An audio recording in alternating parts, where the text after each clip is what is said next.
Rising right now, we're live is how live Right we're now we're live. That's quite the question, man. That was good. Perfect timing. Folks, welcome again to Soaring Profits. You got your dynamic duo here again, Batman and Robin. Batman. Take your choice. Yeah, whatever. Wayne. And I've even got our little Soaring Profits YouTube ting already. I love it. Yep. So tonight is a night that I'm going to have a stiff drink. Well, you have a stiff drink, but just wait. Before we get into stiff drinks and everything, a lot of surprising things. James figured out Spotify. Hoping very soon, next couple of days, you're going to see some Spotify content. So look us up on Spotify. What are we called again on Spotify? Soaring Profits. Same as everywhere. Don't why change what's working. Right. Second, we have a great guest this week, Thursday night, 9 p.m. live. Yeah. So Thursday this week, Shannon Johnson, she is a medical professional. She's been a longtime friend of myself, and she's going to be joining us talking kind of like we do, but a little bit of everything. She's a young entrepreneur as well as being a medical professional. So we're going to touch base on a few things there. And she's a great person. I've known Shannon for a number of years, currently lives out west and has for, I want to say she's about maybe 8 or 9 years. Like we're getting kind of old here on this one, but yeah, lovely lady. She's going to come. She's going to talk a little bit about, the bravery it takes to step outside and be an entrepreneur, as well as kind of what it's like to be a medical professional over the last couple of years. Maybe we'll touch base on that, the little bit of the COVID. Nice. Are we even allowed to say that anymore? So I don't think so. No. Sure. Now it's monkeypox, I think. Right. Monkeypox is the next one. So we're going to touch base and do that and see where it goes. And she's fantastic. I think you guys will like her as well. And we'll go from there. So, but again, when I started this off tonight, I had poured myself a nice drink. I'm not much of a drinker, but today seems like it's one of those things. So we had a bit of an issue tonight. My daughter and I, we decided to go shopping like everyone probably does. And we went to the grocery aisle at Sobeys, and I was blown away. And to be honest with you, I didn't anticipate it this quick, but I think we had a conversation about a week and a half ago. We did. Maybe 2 ago. I think it was 2 weeks ago. We had a live. We were talking. And I had made a prediction. You did. You made a prediction about cereal because we were talking about wheat and how it was getting harder. Ukraine was not producing, Russia not producing. There's some droughts. And you're saying, I predict. Yeah. I predict, and what I predicted at the time was that we were going to see, $10 bottle bags of cereal like all over the place. Like cereals at the store is going to go to $10. And you got to remember, like cereal is basically just a commodity, right? Like all the stores, they put fancy labels on it. They put a cool, cute character on it, but more or less it's the same thing from brand to brand to brand to brand to brand. So my daughter and I are going through Sobeys. We have, a number of items in our cart that I ended up adding up to an exorbitant amount of money at the end of the day, to be quite frank.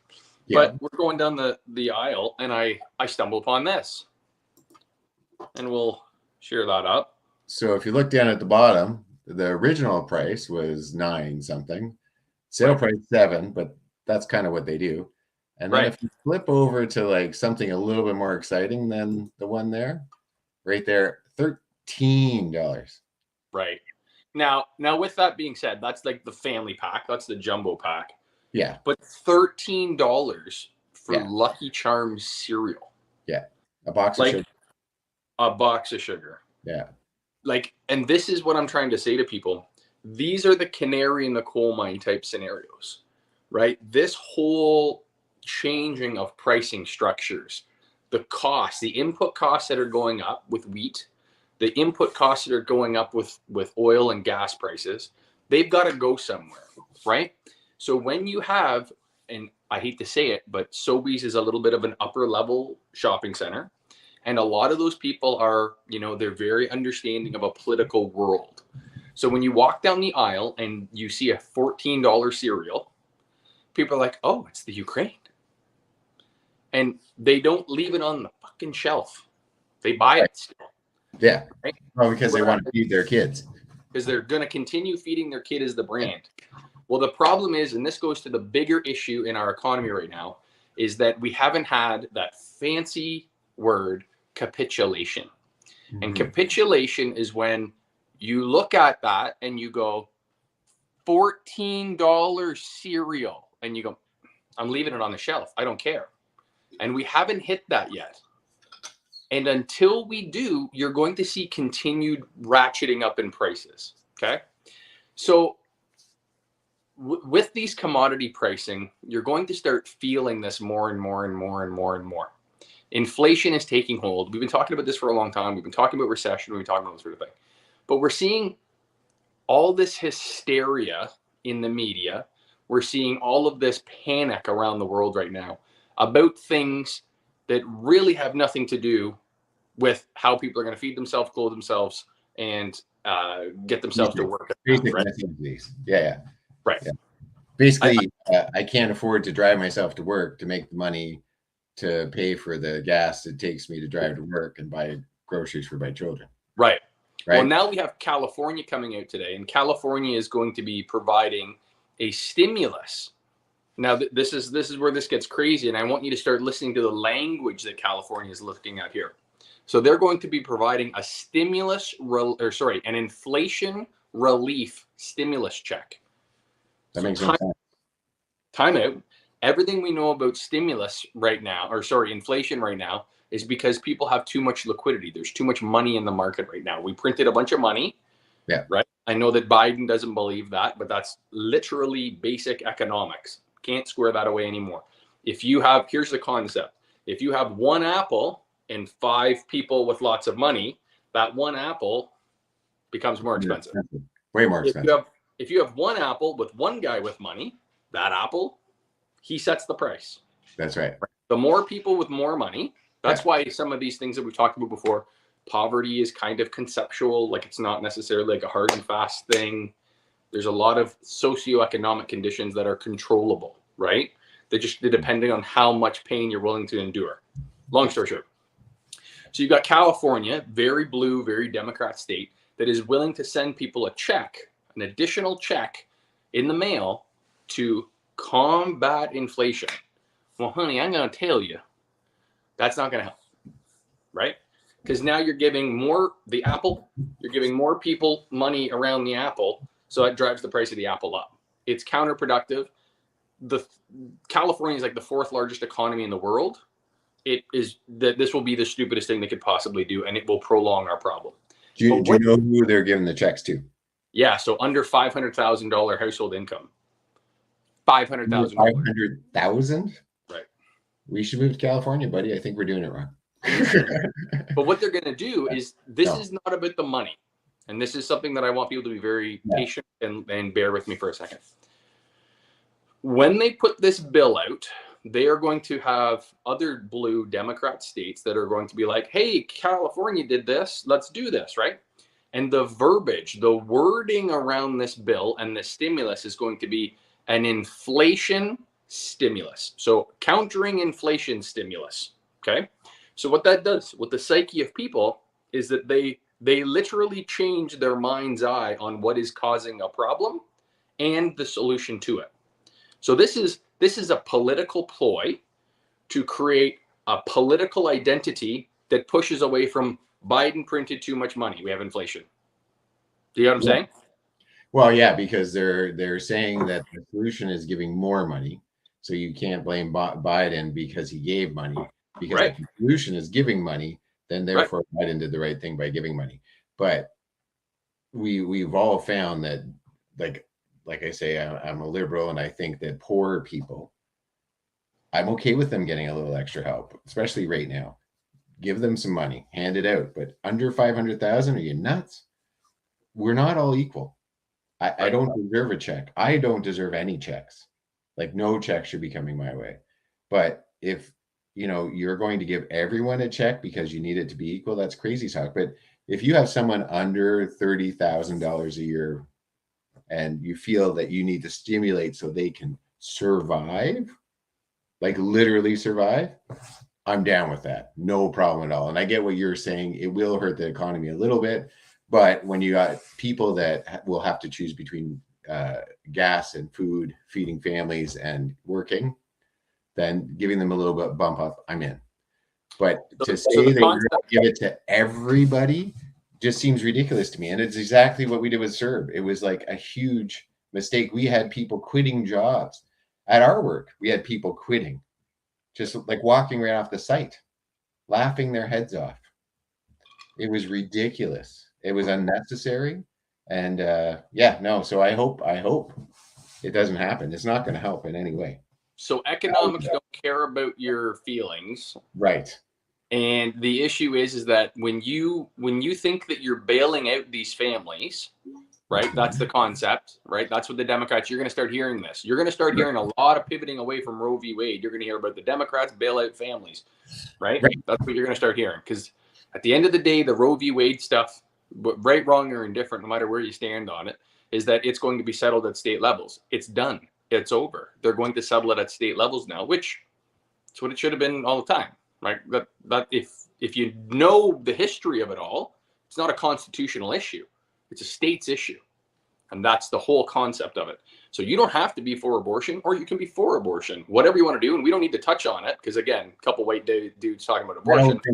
I don't think we should touch on it. So, well, I get what you're saying is that these other issues like the Ukraine war, abortion, religious freedoms, freedom of speech, all that stuff becomes mute. All that stuff is non-tangible when you're looking at, do I pay my mortgage? Do I pay my rent? Do I feed myself?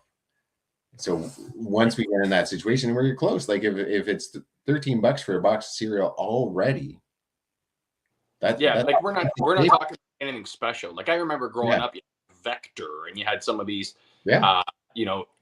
very niche-y type cereals. Yeah, like we're talking like Frosty Flakes. Yeah, that stuff should be cheap.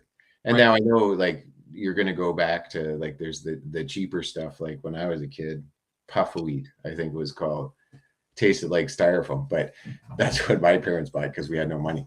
But so you can work around it, and there's ways of doing it. But if you're worried about all that, and that is your issue, you start very quickly to stop worrying about all this other stuff. And it's probably what we need to start doing. We need to start turning towards this stuff. All that other stuff is important. I'm not trying to say pro-life or pro-abortion, pro-choice, isn't an important issue. It is. I'm not saying the war in Ukraine isn't important. It is. All of that stuff's important. But when you're faced with food or not food, that's kind of more important right here and now. Let's solve the election coming up in November, right? Yeah. And the Democrats cannot get elected on the food in your mouth right now platform. Not even a little. They need to go back to the well, and they need to drum up the historical, vitriol topics. So they go back to abortion, they go to Black Lives Matter, they go to all of these things, and they drum up their base. Screaming and yelling in the streets is the Democrats' base right now. That's what it is right now.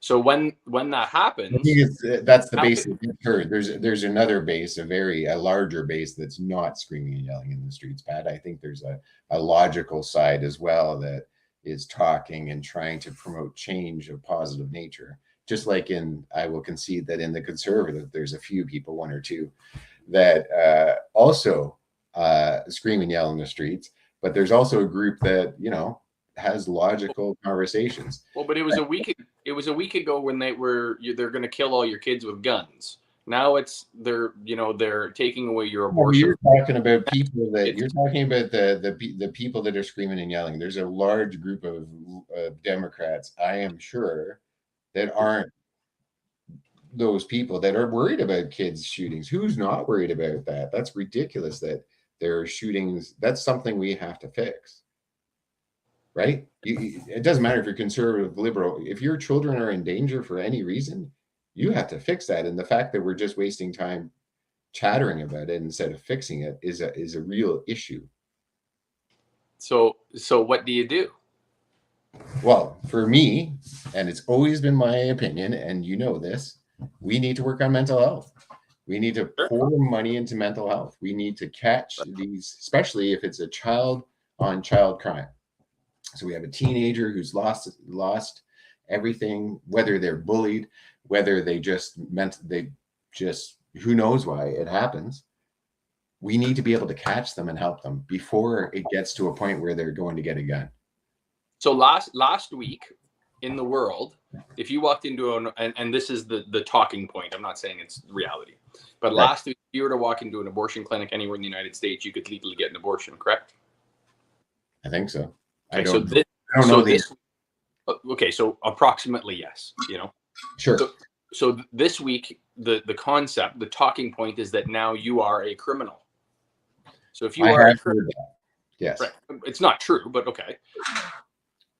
What was that? That was my phone. Oh, tech guy. Love it. No, so this week you have a situation in which now you're a criminal, right? That's the theory for people. Yeah. Well, the problem is that if you are a criminal, then you're unable to get a gun, right? You have red flag laws that you would be flagged.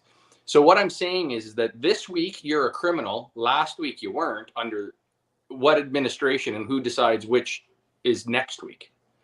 So that's what I'm saying is that red flag laws, the stuff that they're putting out there, it's garbage. New York just threw out all of the constitutional problems that were around concealed carry and open carry of firearms in the United States. Chicago will be next. California will go after that. So what does that mean? Because I'm not really following you there. So what happens is you have the Supreme Court. There's three processes of the American legal system. You have the legislature, the executive. The legislature, the executive. So it's Senate, Congress, President, and then the Supreme Court. Judicial. Judicial was the third word I was looking for. Okay. So you have those three branches. Those three branches have a lot of power. They are not independent. None of them, sorry, they are all independent. They're all independent. They all cover different laws and different things that affect. None of them can function without the authorities of the other ones. Right. The executive branch, the president, cannot go and wave a magic wand and change the country tomorrow. Bink. The Senate and Congress cannot wave their magic wand and go bink. The same with the courts, right? When the Congress and Senate put forth a bill for Roe versus Wade, and it was sent to the Supreme Court. No, but I'm going back to this. Can we do something else? Because I really don't want to talk about it. I don't think that we should talk about it. Like I'm willing to talk about it. I'll sit down. But I'm saying that there is a difference in process. Chat about it. I would love to get deep into Roe versus Wade and I'm not even. I'm going back, whatever. I'd love to get into it, but it's you and I, man. Like it just doesn't seem right. Like let's wait till Thursday. We can talk about it all you want, because then we'll have someone who actually knows. I was literally just talking about the process of the legality of guns. I'm going back to guns. Yeah, it was going to be guns. All right. Anyways, back to $12 cereal, because we don't want to offend anyone. No, it's not about offending anyone right now. It's just about, I always talk about that you can't have a conversation if you don't have a clear information, and you and I talk about it. I do, and I think that it's insane. You and I both get to have an opinion, and I'm a firm believer that you and I have the right to an opinion. Sorry, we have a right or no right? A right to an opinion. You and I have a right to opinion, to voice our opinion, but I think on a podcast level where you and I are talking to millions. Tens, at least 10. There's at least 10 people watching. Yeah. That it is our duty to make sure that we have a full message, and to have a full message that we need maybe someone with a womb. So my point is, and I appreciate your lack of candor, but anyways, my point was I was explaining the legislative, judicial, and executive branches of the United States. I wasn't even going into the fact that my personal view on abortion. No. I was explaining that, but we were going. I just want to make it clear that that's not what we're talking about. So in the laws, right? So in the laws, Roe versus Court just passed. Right. So so they did a legal reading of the New York unconstitutional gun control bill, and they returned.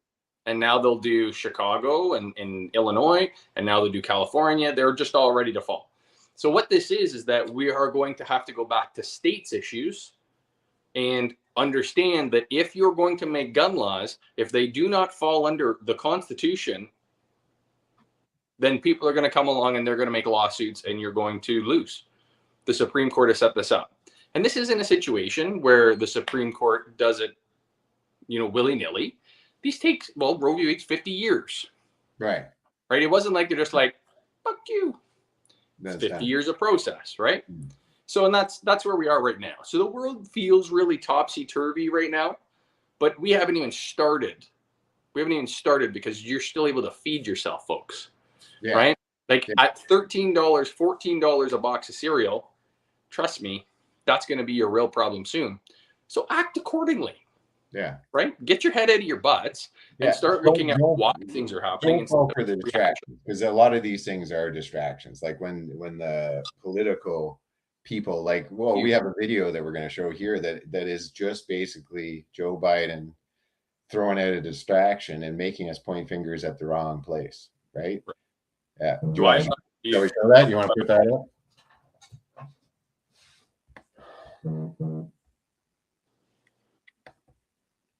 My message is simple. To the companies running gas stations and setting those prices at the pump. This is a time of war, global peril, Ukraine. These are not normal times. Bring down the price you are charging at the pump to reflect the cost you are paying for the product.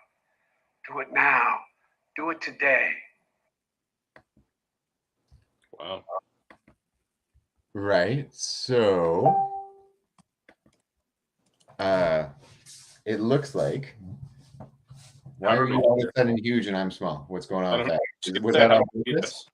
Was that a little on purpose? A little bit. That was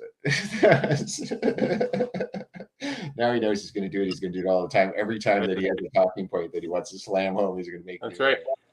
I just got to figure out how to mute it so I could just like go over you and be like, no. I'm talking now.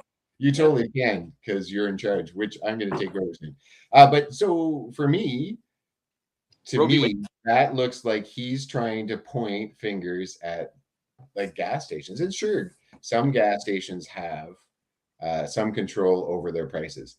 But I know, like, I don't know how it works in the States, but I'm going to assume it's similar to Canada. I worked in a gas station for 5 years when I was in high school, because like I said, I always had a job.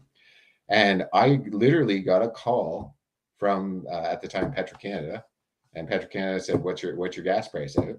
And I would go, I think back then it was like 70 cents, and they're like, "Okay, raise it to 78." And I'd go ahead and I raise it to 78. Like at no point did the owner of the gas station ever tell me a price of gas. No.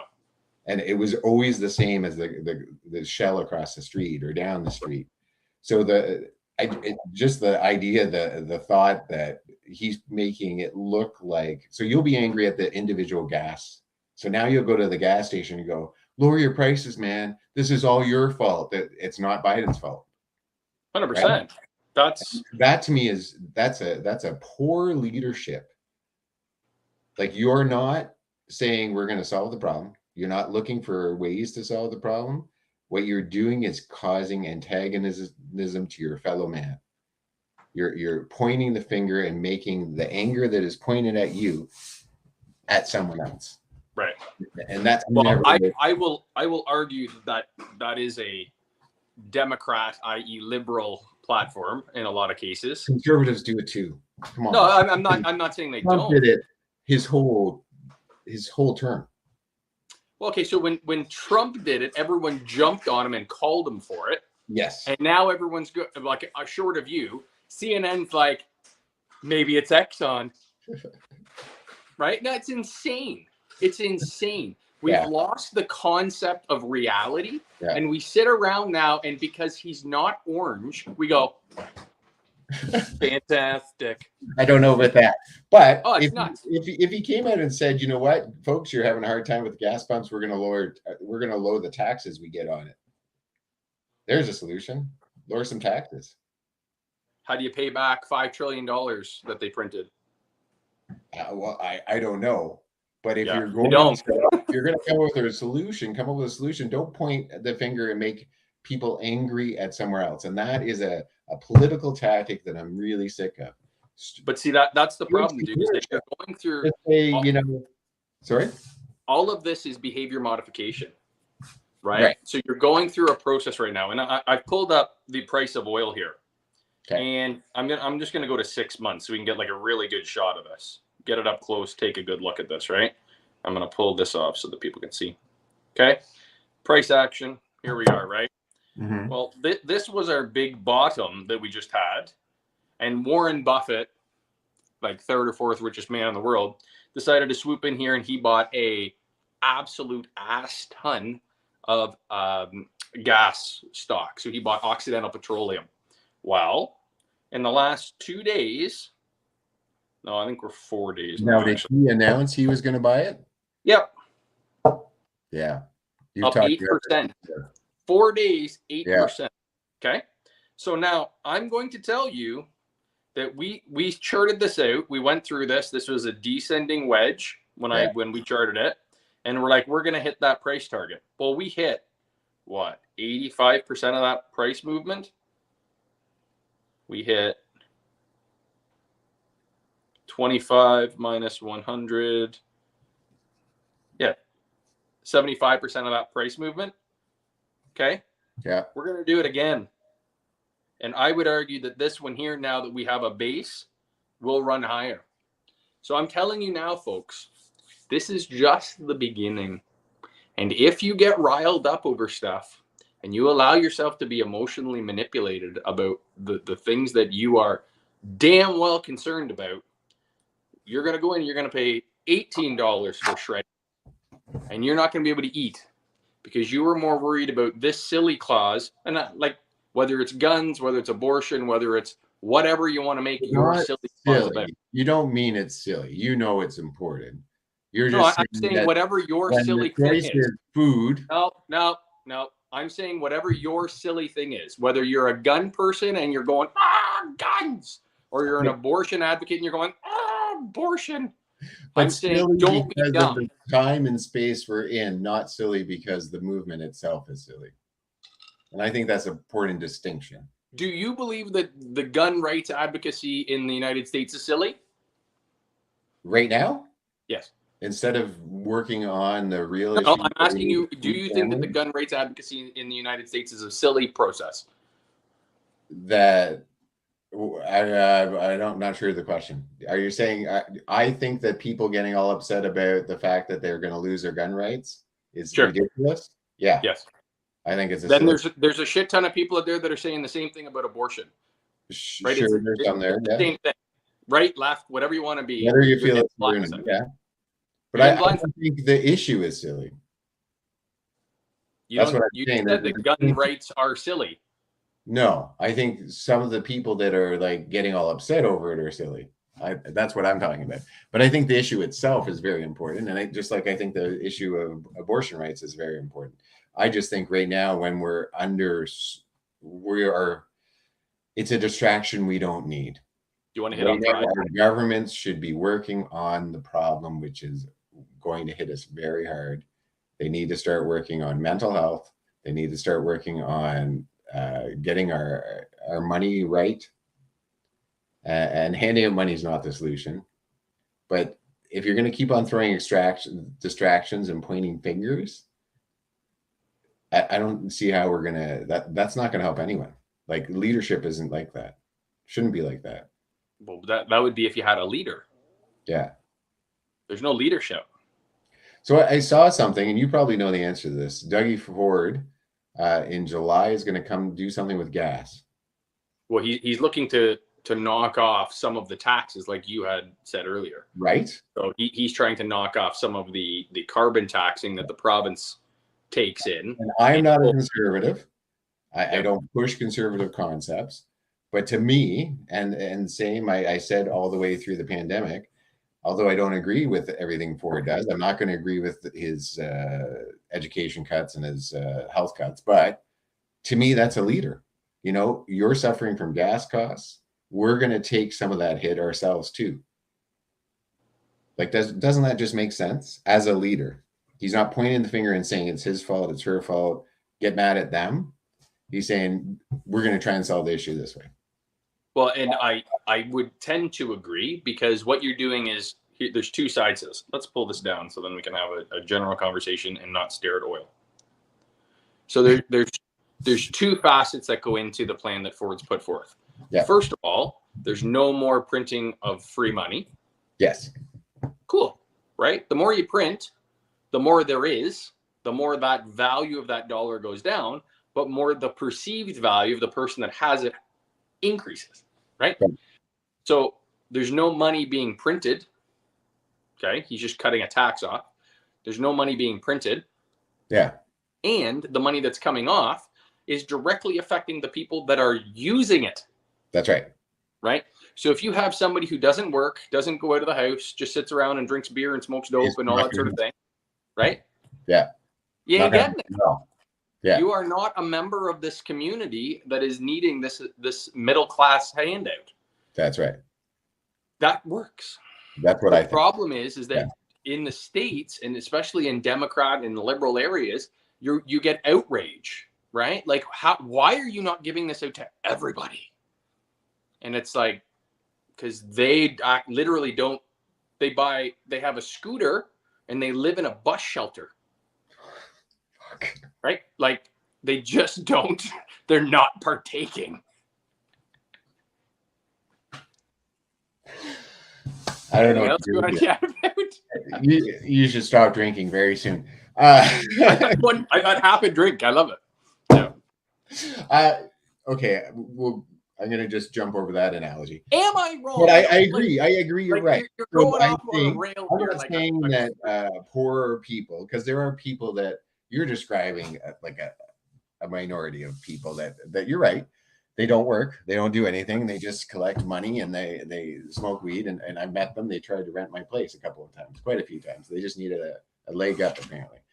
But there's also the moms who are single moms trying to do what they need to do, and they're working at Tim Hortons, or they're working wherever they can, because you can only work so often when you have kids at home, and they don't have enough money, so we need to bump them up so they have that bump up, right?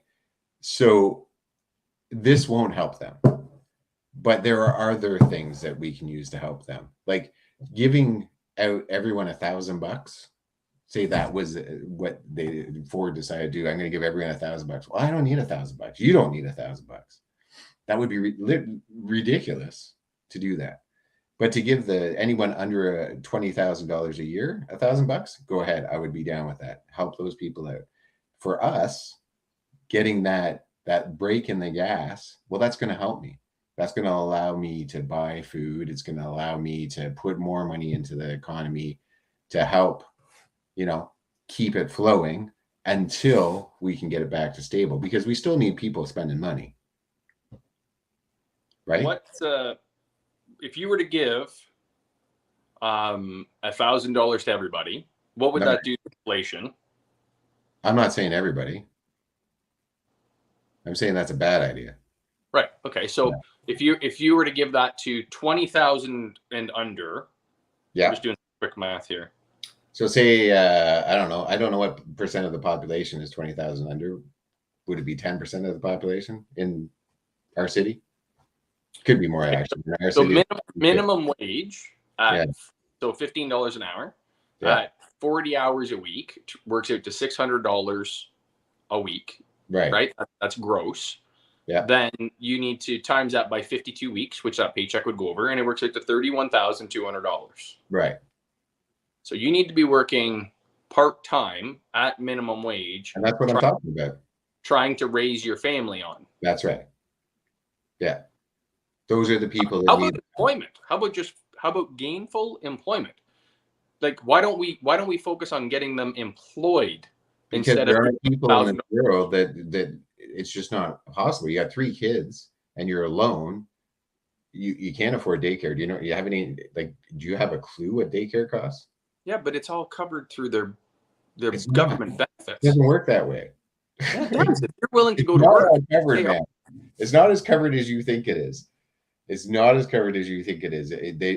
There is a portion covered for sure if you are on assistance. But what I'm saying is that group of people that you're saying, the simple fix is they all get a job. Well, No. Sure, they want a job. No. My fix is create an environment that is conducive to full employment. That's the concept. So you're going to provide free daycare to working moms and working dads, because there's dads out there that have kids that are single dads too. So you're going to. I get it. I get it. Firsthand. Yeah. Right. So you're going to provide free daycare. So in that case, that would work. If you wanted to, instead of giving everyone $1,000, go, okay, we're going to give free daycare. Then hang on, time out. This is where everyone gets all screwed up here. How much do you get as far as a child tax credit in this country? I never got anything, as far as I know. It was very minimal. No, if you were making $31,000, I don't know. Let's do the work. Let's do the legwork. That's what we do around here. That's what we do. Meanwhile, I'm going to remind you, 9 p.m. this week, live on Soaring Profits, Dinner Table Live, we're going to have a chat with a young woman named Shannon, entrepreneur, medical professional, I believe. And I've never met her, never laid eyes on her. And then 2 weeks from now, we're gonna interview a very interesting story. I met a young woman running, and she's introduced me into this radio personality who 11 years in the radio job, and then started a successful marketing business on TV and radio. And so he's going to join us next week. Pat and I have never laid eyes on the man, nor have we had a real conversation. Though I had a 4-minute conversation because he wanted to know about podcasts, and we were chatting back and forth. Delightful man. I think we're going to love him. And it's exciting because here we are. We're going to, like we were talking to you, that we want to talk to everybody. Like, it's not just people we know. We want to talk to, and here's a guy that we don't know. I think he'll bring a lot to the table. He's an older gentleman who's retired. And so he's going to know a lot about radio and marketing. I'm pretty excited. It'll be fun. Did you get the math done? 2022, you can receive up to $122.83 per month for each child under the Ontario Child Benefit Program. Right. This is equivalent to the maximum of $1,473 a year. Okay. You may be eligible for up to $569.41 per year from the federal benefit as well, which would be a total of about $800. Yeah, $800 a month. Specific conditions to that. It's not like everyone gets it. No, it's based on income, pal. Yeah, no, it's totally based on income. Yeah. No. If we're basing things on income, yeah, $800 a child. Yeah, that's still nothing. Have you raised children? Just have a child? Have you raised children? No, $800. That's crazy. There's nowhere in the world that the government pays people to have babies like we do. No, but I think that $800 figure you're talking about is multiple babies. That's not just one baby. Per month per child. Per month per child. Well, then they're like, not. This is the point. This is what I'm explaining. Yeah. Sorry? Yeah. Maybe they're not making any money and they have children. No, that is the maximum. Yeah. Right. So 570 plus 122. Right. That's $800 by my math. Okay. To have a child. That's it. What's your point? There's nowhere else in the world that does this. We do this. Yeah, but it's nowhere else. That's raising children out of poverty. Why is that a bad thing? I don't understand. How is it raise children out of poverty in Canada here right now? Do we have systemic poverty in this country? I know, but it's helping. It's helping them not to be on the streets and starving. How about we put that into social programs that are leading to economic success? Why can't we do both? Well, because this isn't working, right? Because we need to keep going back to the well for this one. But if you can get people jobs and you get them educated, we can really work through that. So we catch them. But no, I'm down with like free daycare for people. That would be a big help because then people could get to work. Okay, so let's go through your logic. Who pays retraining programs for people like older people who get laid off after years of service and the company goes under and now you don't have the skills to go do something else? That'd be great. Okay, so I'm going through your logic to help people. I'm going through your logic set here. Go ahead. And I'm going to have to split for just a second here because I'm going to need to charge you here in a second. Okay, so your view is that free daycare, okay? I was just saying free daycare for single moms and dads who are low income, who want to go from part-time work to full-time work, so that they're full-time. I'm not saying. Why are you punishing families? I'm not saying I get free daycare because I can afford free daycare. I'm talking about people who can't afford to go to the next step. They need a step up to go to the next step. Who sets the threshold? Money. How much money you make. Okay, so now what if you make choices that are not in your family's best interests? Such as? Well, okay, so drugs, alcohol, you smoke cigarettes, whatever the government deems as something in your child's or family's ill interest. Sure. See, this is where the government needs to get the fuck out of people's lives. No, but what I'm doing is basing it completely on income.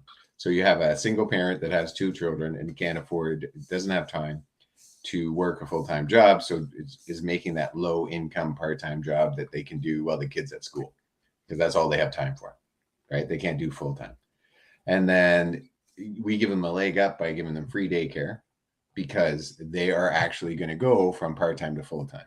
I'm not saying that they get the free daycare and get to stay on part-time and go have no, you actually have to prove that you're doing full-time work. Okay, but this goes back to, okay, so now you are the daycare operator. And you have somebody coming in and taking up a space that will be government subsidized at a rate of likely less than what you would charge private sector for. So now you are subsidizing this other person's education and their childcare. Yep.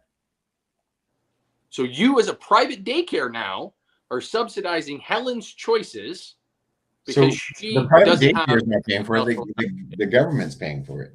Yeah, but do they pay at the same rate as anywhere else in society? I don't know what would happen. This is all just like conjecture. This is all just solutions that we're pulling out of the air. So, but that's why they don't work. It's because they don't. I just know that if you're wanting to give someone a leg up, handing the money is never the way. This is where this goes back to. Is Jesus that himself said, "Don't hand them it. Teach them it." Right. This is why $10 daycare is not flying. Right. That was the platform. We're going to have $10 daycare. Wow. Yeah. Well, but they voted for it en masse. Yeah. Because they don't stop and they don't think and they don't go, who's going to work for $10? Right. Who you over there in the day? Can you look after a bunch of kids for $10? Oh, well, you can't cut enough apples to feed the kids. If you have 8 kids, that's $80 an hour. Yeah, but do you know what liability insurance on a regulated? I think it's 4 kids per. But that's what I'm saying. Like that. I don't know. So now what the government is doing by getting involved, and this is the same thing that goes back to things like Obamacare down in the States, is that they are getting involved in people's private business, a transaction, stimulating a system that now they're demanding that they are stealing someone else's livelihood and time. The government has no right to come in and say, you now that we're $27 an hour for your $27 a day for your services, now have to do it for 10 or you're out of business. So you're taking it the opposite way. What I'm saying is instead of handing them $1,000 a month, we could give them free daycare so they can help themselves. Doesn't work. But it does work. It doesn't work. Transferring how you're using the money. You're using the money in a more effective way that's more helpful than, because if you're just handing the money, they still can't get out. They still can't go to work. Okay, so again, this is where I'm trying to get down to. I'm trying to drill down with you. Who's paying the bill for daycare? The government has to pay the bill. In the scenario that I'm saying, for low-income households that have children and that want to work full-time, the government would be paying the daycare. So you and I would be paying for their daycare, but it wouldn't be forever, right? But I know you're breaking our, but it wouldn't be forever because you're going to get 70% of those people will start that full-time job and they will have their kid in daycare for free. It'll be subsidized, but you got a full-time job now. You're going to move up, you're going to work, you're going to keep going. And it gets better from there. You can, once you have full-time and you're working all the time, you can step up from there. You can't step up from part-time. Not, you can't commit to anything. But if you can fully commit, there's no question. But these are adult problems that require adult solutions by the individual adult themselves. Like these are problems that everyone deals with, whether you have $500,000 in your bank account or if you have $4,000 in your yearly income. These are all adult problems. You handle them differently, yes, and they affect you slightly differently, yes. However, they're all adult problems. So there is an expectation that the government does not need to be holding people's hands and doing this. I think in some cases the government needs to step up and help out, because there are people in this world that haven't got fair shakes and start off in proverb. $800 a month isn't a hand up. The hand up has to stop. That's my point. I'm trying to say that we should change how we're giving the hand up. So you're saying that the $800 should go to funding daycare only, because that's. I'm saying that we should modify how we spend our money so that. Keep talking. I gotta grab my charger. Hang on. Keep talking. Okay. Well, I'm going to go back to Ross there. Ross is 11 years in the. I can't remember right now, but I'll tell you on next Thursday. I think it's July 7th. He's coming in. It's going to be great. He also 30 years where he did marketing in both radio and TV, which is pretty exciting. He seems pretty knowledgeable. Right now, he's a Toastmaster, and he seems like a really nice guy. And it was just an interesting thing because I was running with this young lady, Lisa, and all of a sudden, I ran with her once. We did a 10K and we were chatting. She seemed very nice, and that's the last I kind of thought about it. And then I got an email asking, because I do podcasts, and this gentleman wanted to learn about podcasts. So he called me and we had a chat about how podcast works and stuff like that. And I gave him a little bit of advice on what he should use, because he's doing audio only and he's trying to keep it cheap like we did, which we didn't. So anyway, so that's how it started. And it's just interesting that one moment, and I always talk about points of impact, points of change, points of difference. So like literally I could have decided, I don't really know Lisa. I met her once. We were running together. I could have totally went, I'm not going to talk to Ross guy. Why the heck would I talk to Ross guy? Like, I don't even know you. What's her last name? I don't remember. And then, so I could have totally ignored it. But here I take the call, we start chatting. I help him out a little bit. And then I get to know his background. And I'm like, you'd be perfect for Soaring Profits. Like, that's how things work. If you open yourself up to opportunity and to people, you never know where it's going to take you. Anyway, how's the cord? Did you find it? Or is it in my car? Have it. Perfect. You know how to use it. I do. The problem is that the stand is at like 6 feet tall. Yeah. And it's only like 3.5 feet from the cord. Well, sir, you know what? It's been a pleasure. Yeah. I've really enjoyed it. Please come see us Thursday nights. Every Thursday night, man. It's going to be great. We're going to lose Pat here. Soaring Profits, James speaking. Let's heal our mind, bodies, and souls together. I love you guys. I'm so glad you watch every week. And I can't wait to see what we're going to do next. If you have a topic that you're just dying to talk about, throw it in the comments. You never know. We might pull you up on air. You never know. But yeah, we'll definitely answer your questions. So comment, please. As always, folks, again, I apologize for the cordage. I'm gonna blame the tech guy. I think it was Biden. By design. Yeah. By design. Thanks, as always, Soaring Profits. Let's make some money together and support people who can't afford daycare, apparently. That's what we're doing.